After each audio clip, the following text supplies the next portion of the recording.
BJP का mission Bengal. गृहमंत्री अमित शाह की 3 दिवसीय बंगाल यात्रा के बाद पश्चिम बंगाल में बीजेपी का संगठन हुआ मजबूत। 2026 विधानसभा चुनाव से पहले अमित शाह ने कार्यकर्ताओं को एकजुटता का दिया संदेश। 30 और 31 दिसंबर को हुई बैठकों में प्रदेश अध्यक्ष समीक भट्टाचार्य, नेता प्रतिपक्ष शुवेंदु अधिकारी, केंद्रीय मंत्री सुकांत मजूमदार, दिलीप घोष भी शामिल हुए।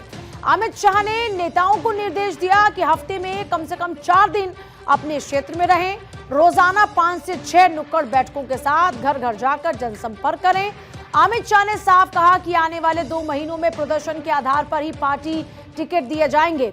बूथ स्तर को मजबूत करने के लिए विस्तारक यानी फुल टाइम पार्टी कार्यकर्ताओं की तैनाती होगी।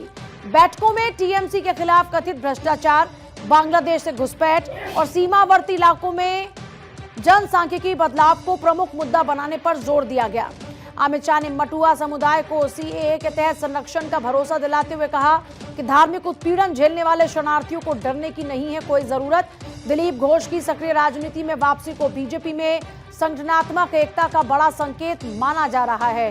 पार्टी सूत्रों के मुताबिक शाह की यात्रा का उद्देश्य पुराने और नए नेताओं के बीच की खाई को पाटना था।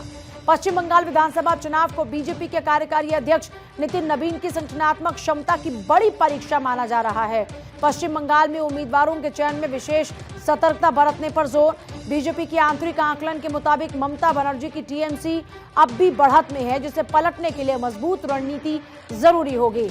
बंगाल में चुनाव से पहले धार्मिक प्रतीकों और सांप्रदायिक बयानबाजी में तेजी आई है।